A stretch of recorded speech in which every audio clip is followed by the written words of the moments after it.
I've worked in this lighthouse for 11 years. It's 3 miles from shore, surrounded by black water that never stops moving. And by rules, I am forbidden to break. They're written in a logbook older than the tower itself. Simple things, at first glance. Don't look at the sea after midnight. Adjust the lens 3 times at 3:17 a.m. Never speak to anyone in the water. If I follow them, the light keeps burning. If I don't, something in the ocean notices. Last night, I broke one. Now the reef has split open. There's an eye in the chasm, bigger than the lighthouse itself, watching me. And it's knocking on the door. If you're still here with me in the dark, make sure you like this video, subscribe so you don't miss the next story, and tell me in the comments, where in the world are you watching from tonight? The daykeeper didn't wait for pleasantries. He met me on the landing where the boat left me, handed over a ring of keys, and pressed a leather-bound ledger into my hands. "Everything you need is inside," he said. His voice was hoarse from years of shouting over wind. "You'll want to read the rules before dark." That was it. No handshake, no tour. He stepped back into the boat, pulled the motor cord, and was gone into the fog before I could even ask about food or bedding. The only sound left was the water slapping the rocks around the base of the lighthouse and the slow groan of the wind against the tower. Gray Marsh Lighthouse stands alone on a reef a mile from shore. From the small concrete landing, you look up into a column of whitewashed stone, iron balcony, and a glass crown that catches every scrap of daylight. The spray never stops hitting the lower walls. Even at low tide, the steps up to the door are slick and cold. Inside, the air smelled like oil and salt. The first floor was cramped. Storage crates stacked to the ceiling, coils of rope, tins of fuel stamped with dates going back years. A narrow iron staircase wound upward along the wall, spiraling into shadow. I carried my bag up 2 flights to the keeper's quarters. 1 small cot, a table, a stove, and a single narrow window facing the black water. I set the ledger on the table and unbuckled the oilskin strap. The first page was swollen from damp. The ink faded, but legible. Above the first entry in careful block letters, someone had written, "Rules for the Midnight Keeper. Keep the light burning from sunset to sunrise. Never let it go out. Never look directly into the ocean after midnight. Ignore any knocking on the lighthouse door after dark. At 3:17 a.m., adjust the lens exactly 3 times clockwise. If the foghorn sounds when there is no fog, do not respond. Never let the seagulls land on the lantern balcony. Do not speak to anyone you see in the water." There were no explanations, no warnings beyond the list itself.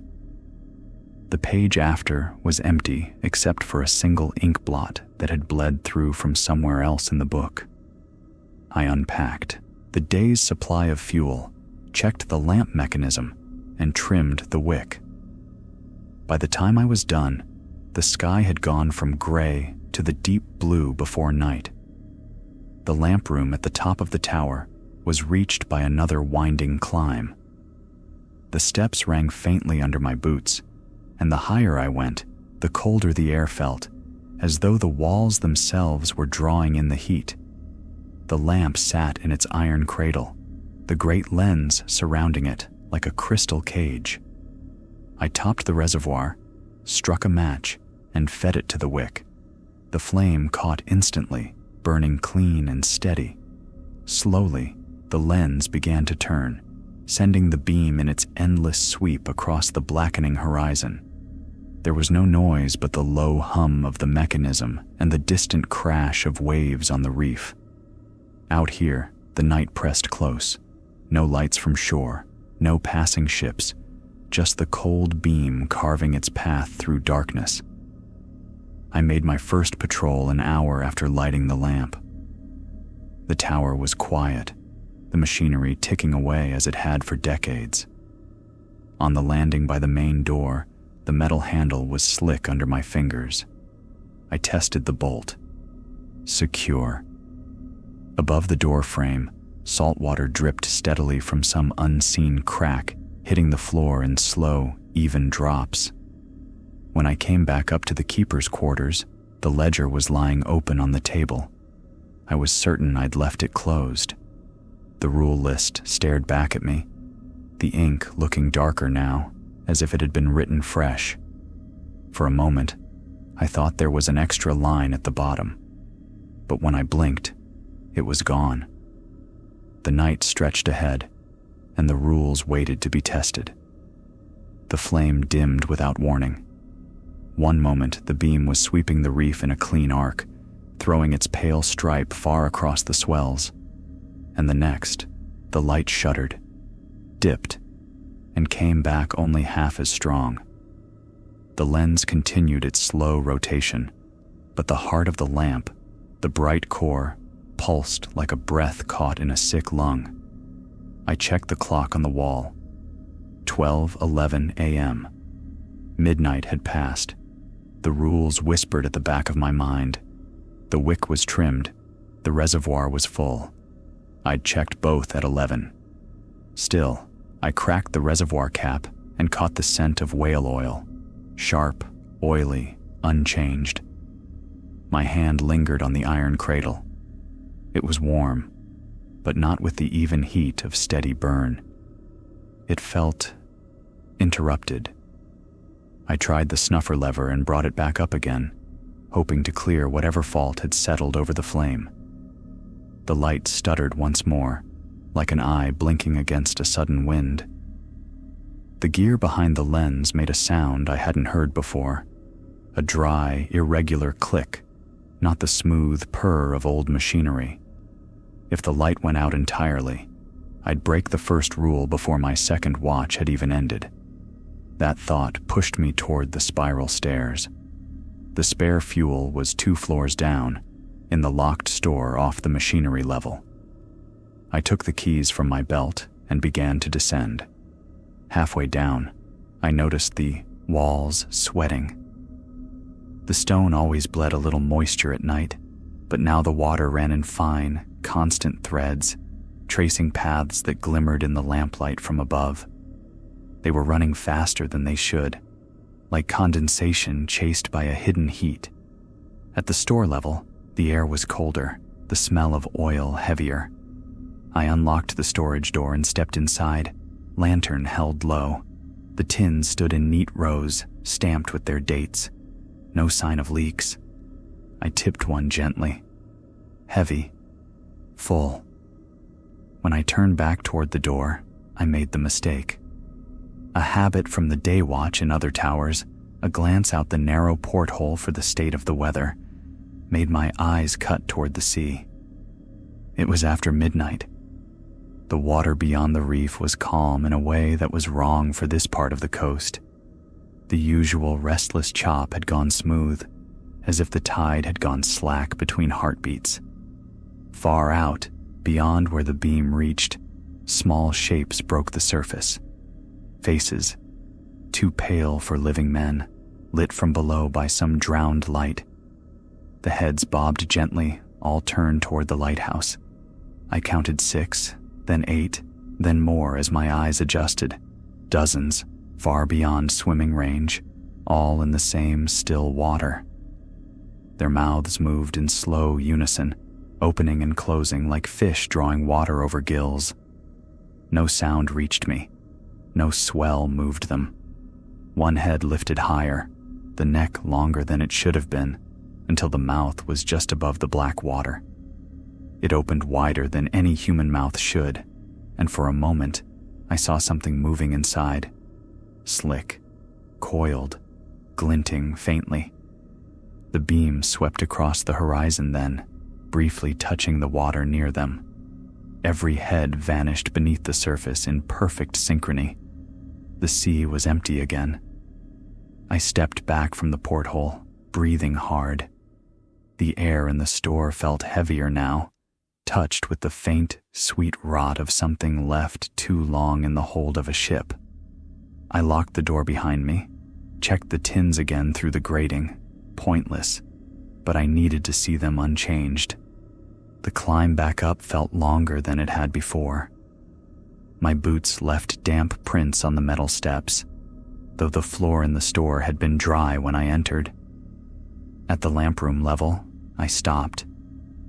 There were wet footprints ahead of me. They began 3 steps from the top and led upward toward the lamproom door. The toes pointed away from me, as though someone had come down from the lantern gallery and stopped in the stairwell. The prints were wide, the arches flat, the spacing uneven. Water still trembled in their outlines. The lamp was burning steady again, full strength. No smoke from the wick, no falter in the beam. I followed the prints into the lamp room. They ended just inside the threshold, pooling into a single dark, wet patch on the boards. No one stood there. The glass of the lamp was perfectly clean, the lens turning in its smooth old rhythm. The ledger lay open on the work table by the wall. I had left it closed. Under the second rule, in the same thin hand that had written the original list, a new line of smaller letters had been added. Looking invites notice. A faint sound came from below. Not the gear, not the wind. The soft, deliberate splash of something moving in shallow water where no shallow water should be. I shut the ledger and put my hand on the lamp's iron frame, as if I could anchor it to the world by touch alone. The warmth felt different now, as though it had learned me. The beam turned. The darkness waited. The storm arrived without warning. One moment, the air outside was only restless, the swell tapping at the rock, the wind moving in long sighs. The next, the sky tightened like a rope pulling taut, and the first strike of wind hit the tower so hard that the lamproom glass groaned in its iron frame. Rain began as a fine mist that hissed against the panes, then thickened into hard, slanted needles. The sea's surface churned, turning from black to a dull, bruised gray under the lightning. Every few seconds, the entire tower shuddered under the weight of water smashing into the reef. Inside, the machinery's steady rhythm wavered under the storm's weight. The gear still turned, but each rotation sounded harder won, as though the whole tower had to push against the wind with it. I kept to the upper levels, checking the gallery windows for cracks, trimming the wick when the flame leaned under the drafts that slipped in through the smallest joints. The air smelled like wet iron and the sharp tang of burning oil. It was just past 1 a.m. when I heard it. 3 knocks. Slow. Deliberate. The sound was not the loose rattle of something windblown, nor the uneven slap of a wave against the base. It came from below, from the heavy iron door at the landing. 3 impacts spaced evenly, as if someone stood there with time to spare. I froze halfway down the stair between the lamp room and the keeper's quarters. The knocks came again. 3, then silence. The rain battered the windows. The wind leaned against the tower in long, heavy gusts. And then, knocks again. Always the same rhythm. I descended slowly, one hand trailing the wall, the other around the small lantern. The closer I came to the base, the more the sound clarified. Not fists, not wood against metal. Something harder. Blunt, like the flat end of a mooring hook.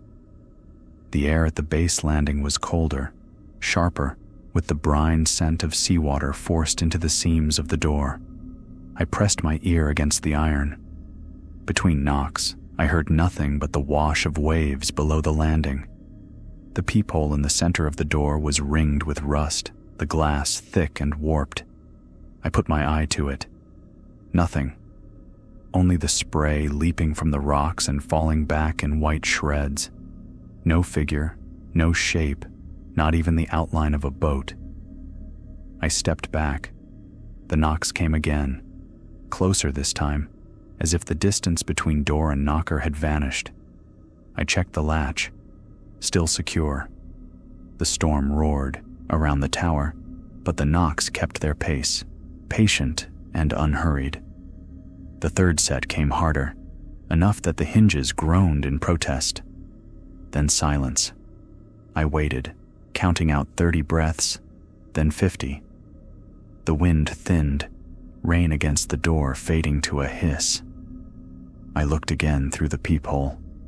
A bundle sat on the step outside. It was made of thick, wet rope, coiled into a knot too tight to have been tied in the moment I looked away. The rope was frayed in places, the fibers swollen with seawater. It glistened in the pale sweep of the lamp beam. I unbolted the door enough to open it a hand's width. The cold came in first, then the smell of open water, sharp and raw. I reached out and dragged the bundle inside. The knot was a complicated sailor's hitch, one I didn't recognize. Something dark was caught inside it. When I loosened the coil enough to pull it free, my fingers closed around a strip of fabric, soft, familiar. It was the same deep blue as the shirt I was wearing. I looked down at my sleeve, whole, dry. I had not cut or torn it, but the strip in my hand was exact, same weave, same faint oil smell from leaning against the lamp gear. The wick of the lantern hissed as water from my hand fell on it. I set the rope bundle down on the table beside the logbook. The logbook was open. Under the second rule, beneath the new line from the night before, a fresh note had appeared. The handwriting was darker than the rest, the ink not yet fully dry. It knows your sound now. I shut the book slowly, keeping my hand on the cover as though to keep the words from multiplying. Outside, the storm's rhythm shifted, the waves now striking in threes, like a mockery of the knocks on the door. Somewhere high above, the lamp turned in its patient circle, sweeping the water that hid whatever had learned the pattern of my presence. When I climbed back toward the lamp room, I saw that the wet footprints from the night before had returned. Only this time, they went both up and down. The first blast rattled the lamp room glass. It was low and drawn out, a sound that seemed to move through the iron bones of the tower rather than the air. The whale oil in the lamp's reservoir trembled with it, small concentric ripples marking each vibration. I looked at the clock on the wall. 2:45 a.m. Rule 5. If the foghorn sounds when there is no fog, do not respond. The horizon was clear. The night air was sharp and dry, the sea black glass under the lamp's arc. I stepped to the gallery window. The stars were unbroken above the headland, the constellations clean in their winter sharpness. There was no sign of mist. The second blast came before I'd turned away, shorter, but closer. The tone pressed against my ribs as if the horn were being sounded from inside my chest. I gripped the frame of the lamp, focusing on the slow, steady rotation of the lens, letting the movement keep me anchored. The rule was simple. Stay inside. Keep the light steady. Ignore it. The third blast cut through my resolve. Longer again, so loud the air inside the lamp room seemed to pulse. It was followed by another and another, each spaced a little closer, the intervals shrinking until they felt like a heartbeat. I couldn't help but match my own too. I left the lamp room without fully deciding to. The spiral steps down to the gallery door were slick under my boots. The salt spray had reached higher than usual. My hand left damp prints on the rail. The cold hit me as soon as I stepped outside. The wind was absent, yet the air felt newly disturbed, as though it had been stirred by something massive moving far offshore. The water below was darker than the sky, smooth in a way that made it look solid. I leaned out over the gallery rail, lamp beam sweeping in its long, measured arc. And there, at the edge of its reach, something caught the light. A ship. Its sails were full, white in the lamplight, yet the air was still. The masts were impossibly tall, the lines hanging slack, no sign of a crew at work. The hull was low in the water, the bow cutting the sea without raising spray. It moved directly toward the lighthouse, unhurried. The horn sounded again, closer, heavier, vibrating through the iron railing beneath my hands. Through the lens of the lamp, I could see figures on the deck. They were arranged in 2 perfect rows, all facing the lighthouse, their posture too rigid to be natural. They stood shoulder to shoulder, unmoving, each wearing the pale outline of a face that reflected no light in the eyes. From this distance, I couldn't tell if they were breathing. The lamp beam passed over the ship and came back. It was nearer now, but the water around it had changed. The sea seemed to thin into a faint moving mist. The horn blared once more, deafeningly close. Then it stopped. The figures did not move, the sails did not shift. But as I watched, the ship began to dissolve. Not sink, fade. The hull went first, its black shape draining into the water like ink, then the sails, paling into the mist that now swirled thickly over the horizon. Within seconds, there was nothing but the slow, curling fog where the ship had been, fog that hadn't existed minutes before. I stepped back inside, the gallery door heavy and reluctant to latch.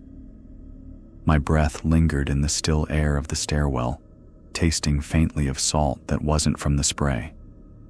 The lamp was steady when I returned to it. The gear ticked evenly, the light cutting its path over the water as if nothing had happened. The logbook was open on the work table. I hadn't opened it. One page was wet, the ink running down into the fibers. At the top, written in letters larger than the usual neat script, was a phrase that blurred into the water stains. Do not answer their call. The next page was blank, except for a single drop of water in the center, perfectly round, refusing to soak in. Outside, the fog rolled toward the reef in silence. The horn did not sound again, but in the rhythm of the waves against the rocks, I thought I heard the faint echo of its tone. Somewhere far off, in the thickening mist, something was moving still. The first cry was distant, faint enough that I thought it was only the wind curling around the tower. Then it came again, closer, a harsh, tearing call that cut clean through the hum of the lamp. By 3 a.m., they had arrived. Seagulls. They came in a loose spiral from somewhere far out to sea, their bodies pale where the lamp's sweep caught them, their wings folding and opening in perfect rhythm. Gulls don't fly at night. Not like this. Not in numbers like this. Yet there were dozens, maybe more, circling the lantern balcony. Rule 6. Never let the seagulls land on the lantern balcony. The first of them came close enough that I saw its eyes catch the light. They did not flash red in the lamplight as an animal's sometimes will. They glinted like polished glass, dark and reflective, as if they contained a miniature night sky inside. They began striking at the glass, their beaks clacking against the thick panes, claws scraping. The sound was quick and staccato, different from the slow patience of the sea knocking at the door days earlier. These attacks came in bursts, as if on a signal. The lens kept turning, unbothered, but each time the beam passed over the birds, their movements grew more frantic. One flew low, almost brushing the balcony rail, and in the instant the beam slid past, it flung itself upward and beat at the glass hard enough that the metal frame shivered. I opened the lamp room door to the balcony. The air out there was colder, with a strange dry tang to it, like air that had passed over heated stone. I waved my arms to drive them back, shouting over the rush of wings. They wheeled away, but not far, banking only to return to their original pattern. Then one landed. It came down on the railing beside the lamp housing, talons gripping the iron tight. The claws hissed against the cold metal, a faint smoke rising from where they touched. I stepped toward it, and it fixed me with that glassy stare, unblinking. The head twitched once, sharply, and it gave a single short cry, then leapt away into the dark. When I looked at the place it had stood, the metal was scorched. The claw marks weren't scratches, but shallow burns, black against the salt-stained silver. The beam faltered then, just for a breath.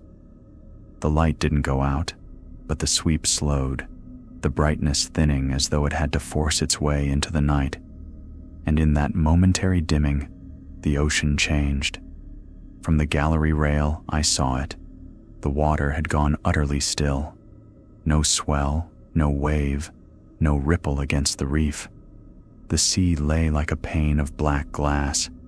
Far out, at the edge of vision, the surface swelled upward, not breaking into foam, not rolling forward, just rising. The shape was vertical, a column of darkness pushing through the water's skin, too far away to make out detail, but tall enough to blot stars from the sky. It hung there for a count of 5, perfectly silent, then sank straight down, leaving the surface unbroken. When the beam returned to its normal pace, the waves resumed, but slower, as if the sea was catching its breath. I closed the balcony door and locked it, though the gulls continued to circle, their shadows sliding across the glass in restless loops. The logbook was open on the table again.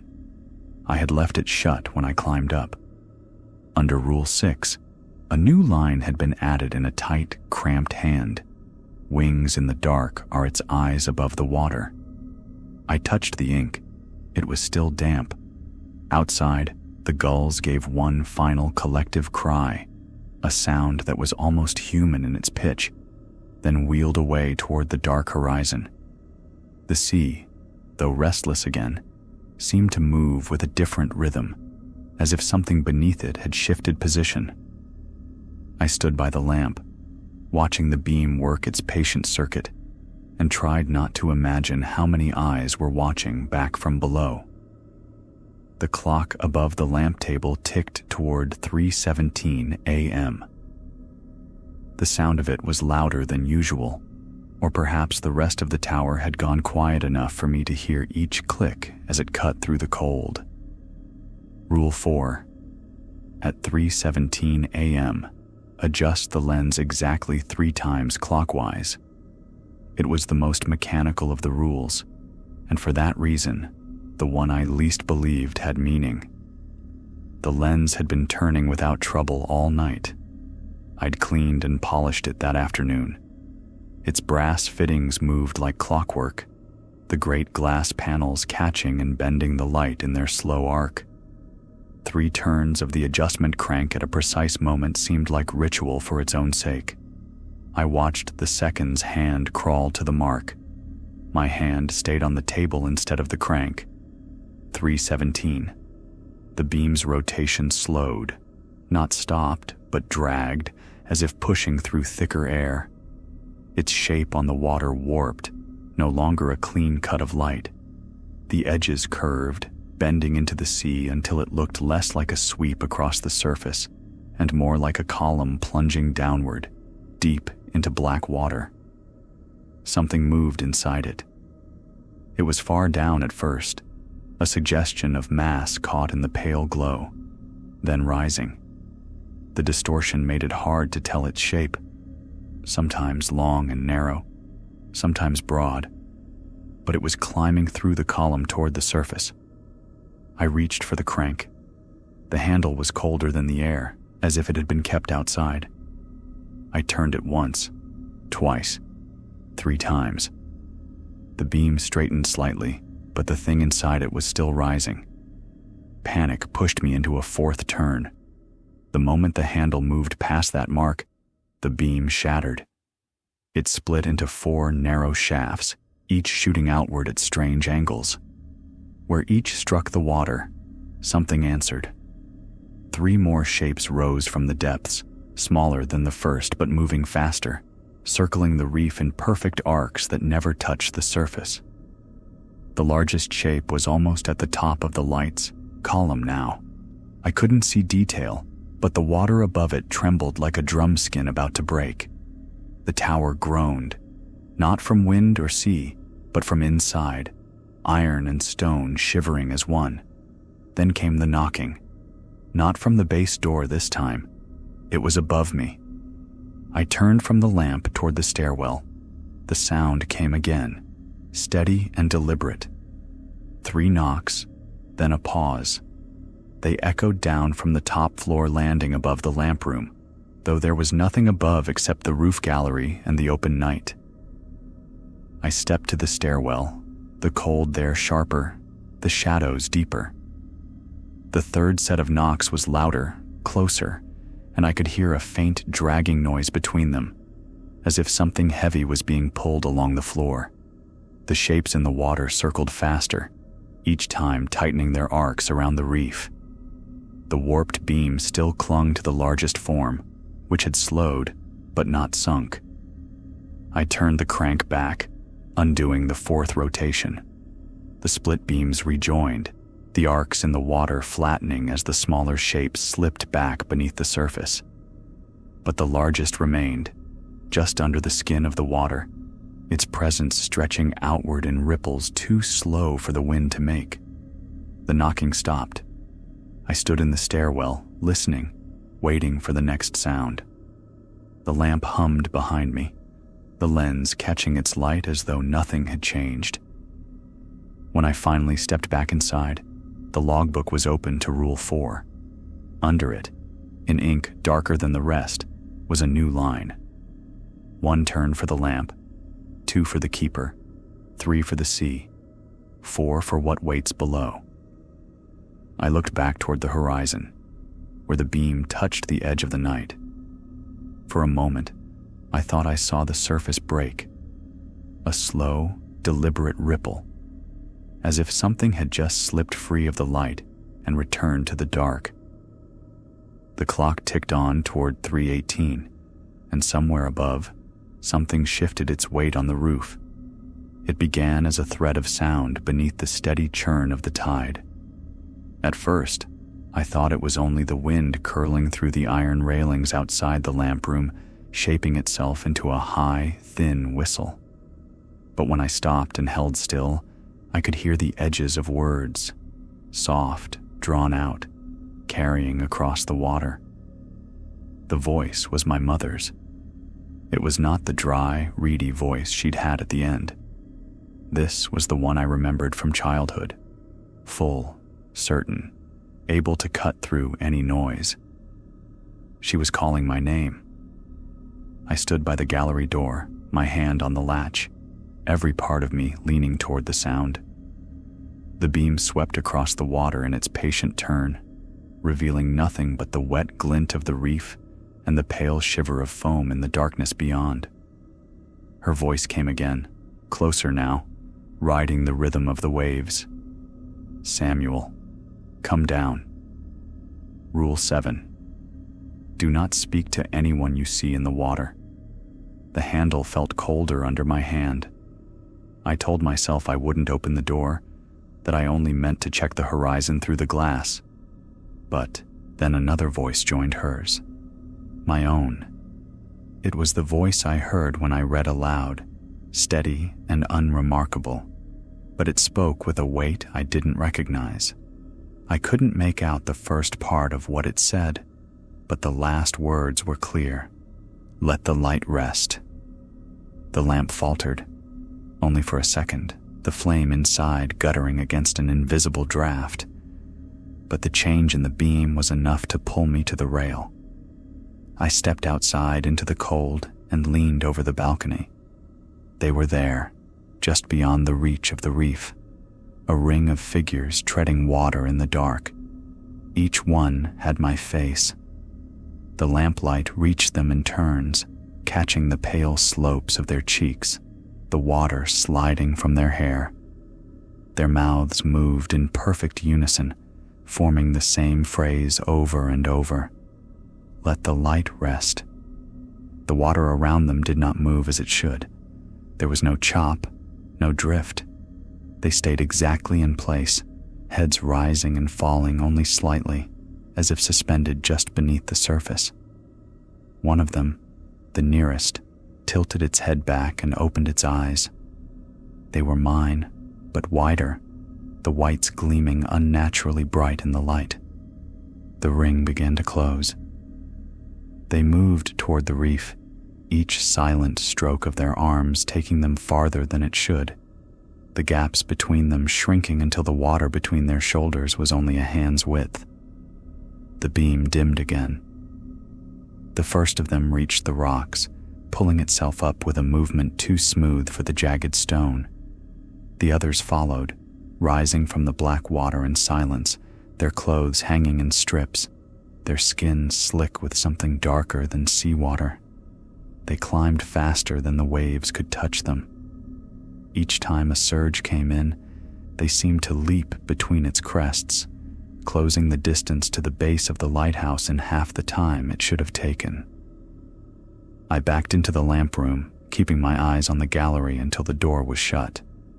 The lock clicked home just as the first wet impact hit the wall below, a sound like open palms slapping iron. The light dimmed further, the flame inside shrinking without reason. I turned the wick, but it resisted, as if something on the other side of the glass had its fingers on the mechanism. Then the voices began inside. They did not come from the gallery or the stairwell. They came from the walls themselves, the sound traveling through the iron and stone in low, overlapping layers. My mother's voice was there, calling my name, but it was buried under the rhythm of my own voice.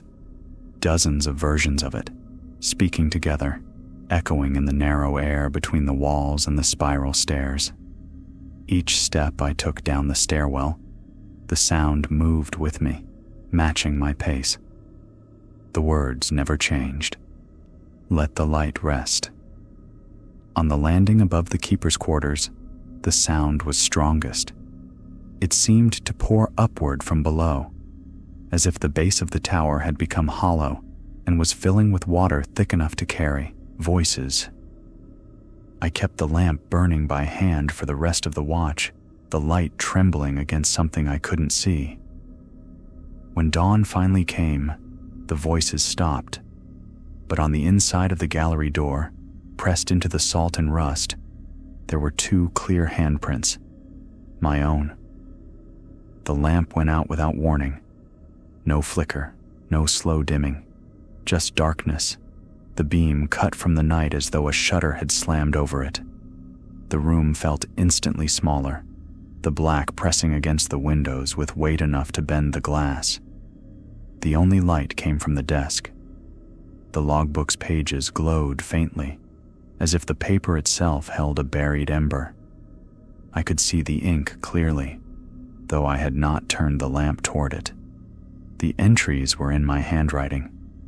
They described moments I hadn't lived yet, words marking times I hadn't reached. 3:42, pounding at the trapdoor above the lens. 4:15, water in the stairwell to the second landing. 4:46, the door beneath the reef will open. Each entry was followed by a single phrase, no one survives past dawn. I forced my eyes away and looked toward the gallery. The darkness outside was not empty. The ocean below churned, but not like waves on stone. It rolled and heaved, a slow spiral, each swell edged with pale foam that hissed as it broke. The movement was too exact, too deliberate. Something vast was turning beneath the surface. The sound was low at first, more vibration than noise, enough to rattle the lantern glass and set the loose tools along the wall into a faint metallic hum. Then came the grinding. Stone on stone, deep and resonant, carrying through the water into the tower's foundations. It was not the sound of rock breaking under a storm. It was the sound of rock moving, sliding, giving way to something forcing itself upward. I went back to the logbook.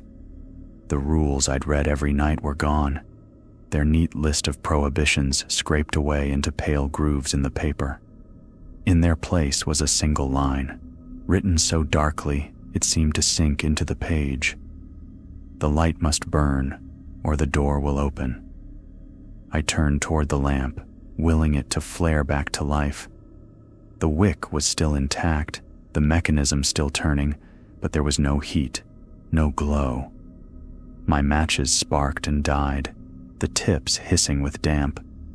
Below, the grinding grew louder, joined by a slow cracking like the first splinters through ice. I stepped to the gallery door and looked down. The reef was breaking apart. From this height, I could see the fissures opening in the rock, long dark lines cutting outward from a central point I could not see. Each surge of water poured into those gaps and did not return, as though the sea were being drained into the stone itself. The spiral in the water tightened, its center pulling closer to the tower's base. Every turn brought with it a deeper throb in the water, a pressure I could feel in my chest. The logbook's glow brightened, casting my shadow long across the floorboards. My eyes drifted toward it again, despite myself. A new line had been added under the single rule: strike the light before it calls your name. I tore my gaze away. Outside, the cracks in the reef widened. Something below was pushing against them from underneath, testing the stone's strength. Each time it pressed upward, the water boiled harder, white foam shearing away from the surface. From deep below, a hollow knocking began. Not on wood or iron. This was stone being struck from the inside. The rhythm was slow, patient, as though whatever lay beneath had all the time it needed. The grinding paused.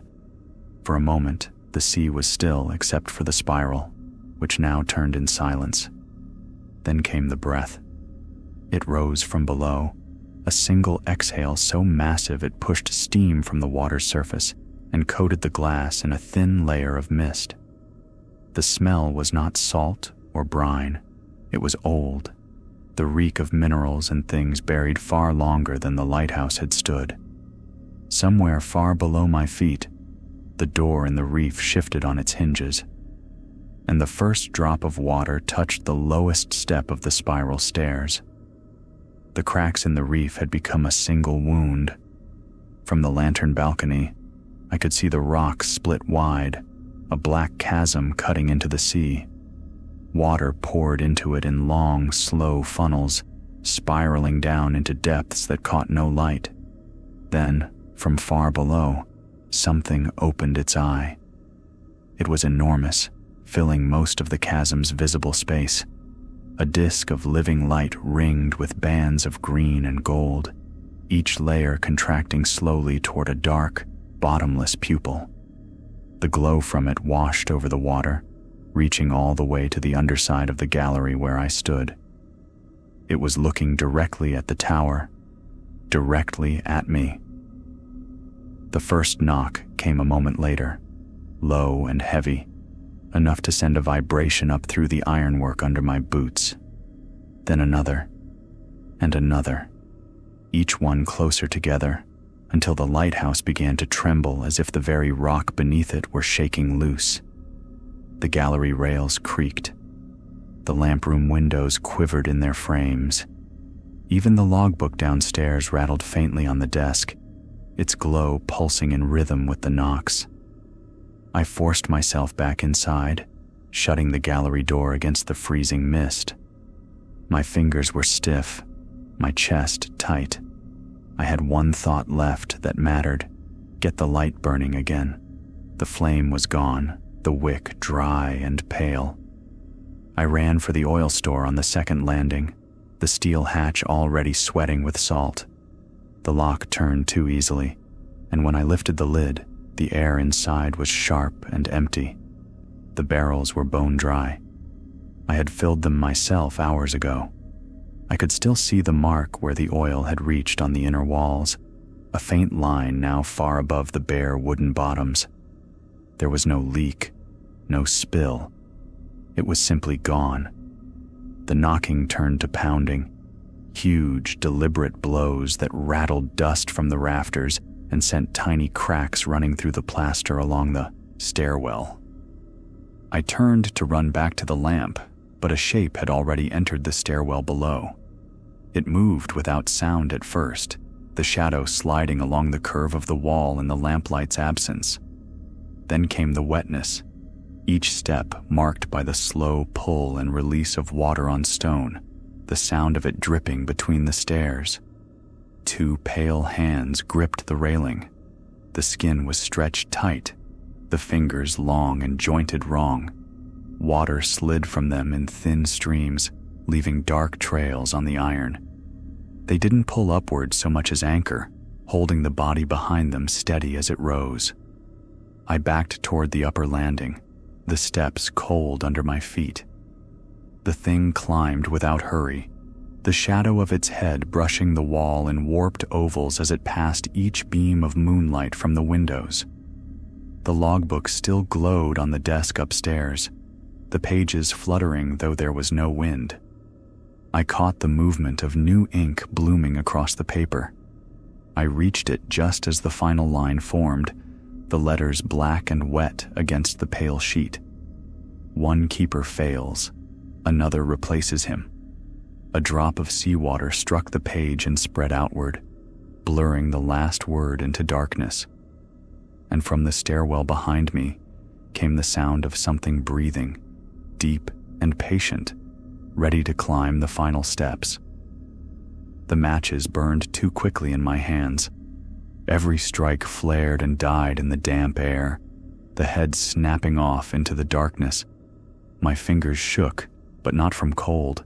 The thing on the stairs had stopped moving, and the silence felt heavier than its approach. I dropped to my knees beside the east wall, pressing my palms flat against the paneling until I found the seam. The boards gave slightly under my weight, and I pried one loose with the tip of my knife. Behind it was the emergency compartment, small enough to be overlooked, deep enough to hide what it held. The smell of oil rolled out in a sharp wave. A single tin sat inside, its lid wax-sealed, the surface sweating as though it had been pulled from water. I tore the seal with my teeth and poured it into the lamp basin, not caring that some spilled across the floorboards. The matches caught this time, tiny orange blooms that flared against the darkness. I lowered the flame to the wick. For a heartbeat, nothing happened. Then the oil caught, the light swelling into a solid beam that cut through the glass and spilled into the night. The moment it touched the sea, the knocking stopped. But the door at the base of the tower didn't just knock, it burst inward. The sound was like iron shearing in a storm, though no wind touched the lighthouse. A wall of water exploded up the spiral stairs, heavy enough to lift me from the floor for an instant, before it crashed back down, dragging splinters, seaweed, and something else with it. They came in with the wave. Long-limbed figures, pale as bone, their joints bending twice where they shouldn't. Their hair streamed in black ropes over their faces, hiding mouths that opened and closed without sound. Their fingers hooked the stairs, digging into the iron as though it were soft wood. The beam swept across them, and they froze mid-climb. It was not fear that stopped them. It was the light itself, pinning them like shadows to a wall. The nearest figure tilted its head back, its hair parting enough for me to see a pair of flat, lidless eyes. Below, through the gallery glass, I saw the chasm in the reef yawning wide. The door the rules had warned about was no metaphor. It was open, fully, hungrily, and from it, a limb the width of a ship's mast was rising. It reached toward the base of the lighthouse.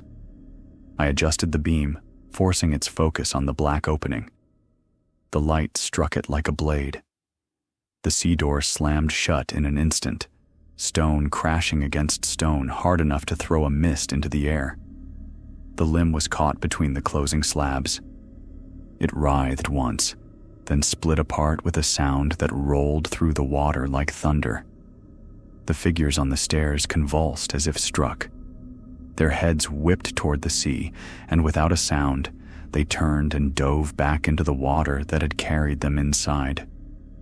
The tide pulled away so quickly, it left the lower floors dripping and bare.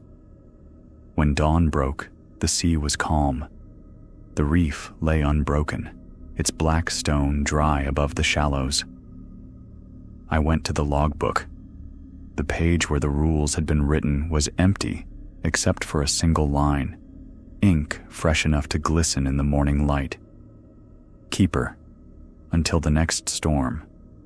The lamp was still burning. I turned to check the lens, to see the morning sun catch on the glass, but my reflection in it did not turn with me. It stood perfectly still, watching. Then, slowly, it smiled,